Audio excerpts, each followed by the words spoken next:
Hey folks, welcome back to my channel, and in this video, I'll be showing you how you can enable IDE emulation on any HP laptop or desktop. If you want to use an IDE hard drive on your HP computer, or if you want to emulate a SATA hard drive as an IDE hard drive, then this video is for you. So here's how to do just that. So, first of all, you'll need to power off your machine at this point, so hold down the power button to turn off your machine. That's exactly what I'm going to do now, so let me just pause the video.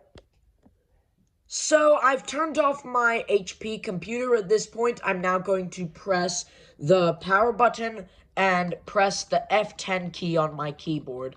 So hold down the F10 key on your keyboard until you see this menu on your computer. It should look something similar to this.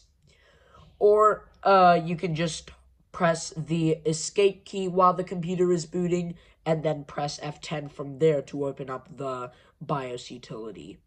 So now at this point, we're now going to go to storage, because first of all, we need to change the, first things first, we need to go to security to change the UEFI mode to legacy, if it's still UEFI. Then we can go, also in security, we need to disable secure boot from there. And then if we go to storage, we can then change our SATA emulation from there.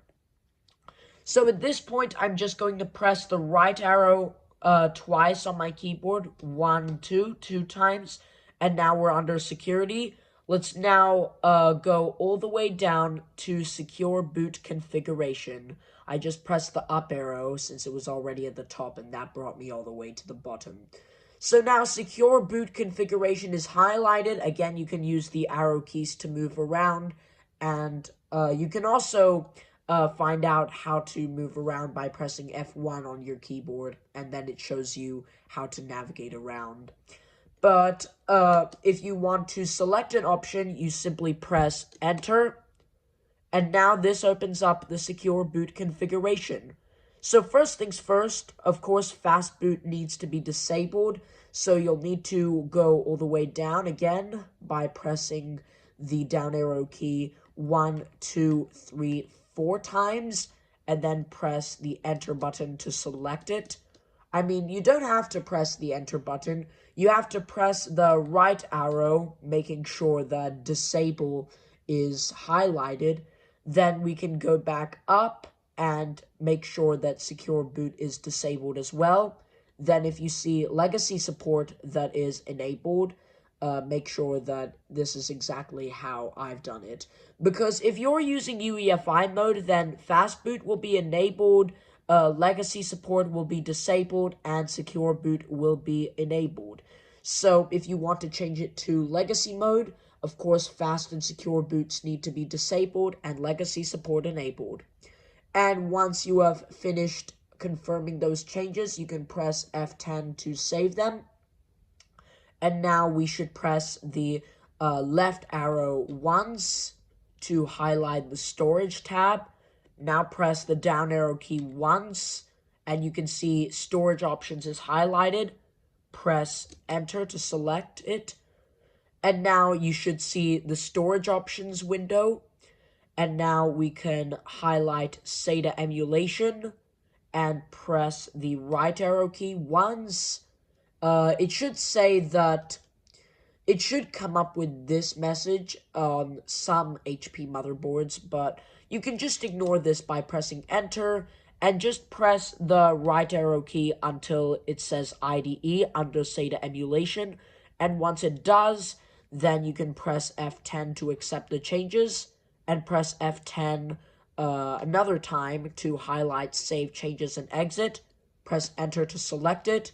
And if you see this window, you can basically just select yes. And after I select yes, I'm going to show you how to disable the IDE emulation and restore your settings back to how they were. So I'm just going to press enter at this point and just reboot my system real quick. So now we're back inside the BIOS. I'm now going to show you how to disable this. So first things first, press the right arrow once to highlight storage, press down arrow once, then press enter to select storage options, then press down arrow key once to highlight SATA emulation, and make sure that if you're using like a workstation computer like I am using in this case, it's currently using HCI, but it originally had RAID enabled. But if you do want like RAID, you can then highlight RAID, or if you have a laptop, it's best to choose HCI because HCI is more reliable for these newer operating systems nowadays. But I'm going to press the right arrow once and just press enter. And that's HCI, that's what I need for my motherboard, and I'm going to press F10 to accept the changes. Then I will press the right arrow key once to go to the security tab.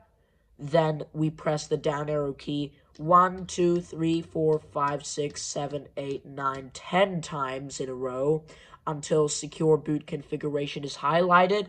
Then press enter to select it. And if you see that legacy support is enabled, you can keep this the way it is if you want. But if you're using a UEFI system, like a newer system that does support UEFI, my computer, it does support UEFI, but it currently has like 2 operating systems, Windows 7 and Windows 8. So I basically just keep legacy support enabled, but if I were to use Windows 10, I would change it to UEFI. But if you need UEFI settings, you can just press the right arrow key once and just press enter, and you can see legacy support is disabled.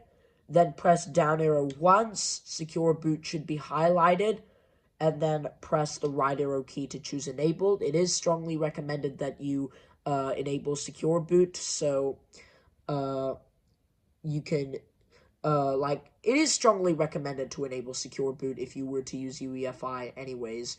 Not too much to say about that. And then press the down arrow key 1, 2, 3 times, and if you want to enable fast boot so your system can boot faster without needing to load any additional resources, you can just press the right arrow and it should say enabled. Or if you don't need this, or if you're planning to use legacy mode, then press the right arrow another time to disable it. But now let me also change it back to legacy support and just re-enable that, because I don't really need UEFI mode because my computer doesn't run Windows 10. It only runs Windows 8 and Windows 7. But now I'm going to press F10 to accept the changes, and F10 another time, save changes and exit, and simply choose yes. And let me just quickly go to the startup interrupt menu by pressing escape. And with that, we're going to conclude this video for now that I've shown you how to enable and disable IDE emulation on your HP laptop or desktop motherboard. So thank you for watching this video. If you enjoyed it, make sure to give it a big thumbs up and subscribe to my YouTube channel for similar videos. Also, please make sure to share this video with your family and friends if you found something interesting or something a bit funny. And with that, I hope to see you in my next video.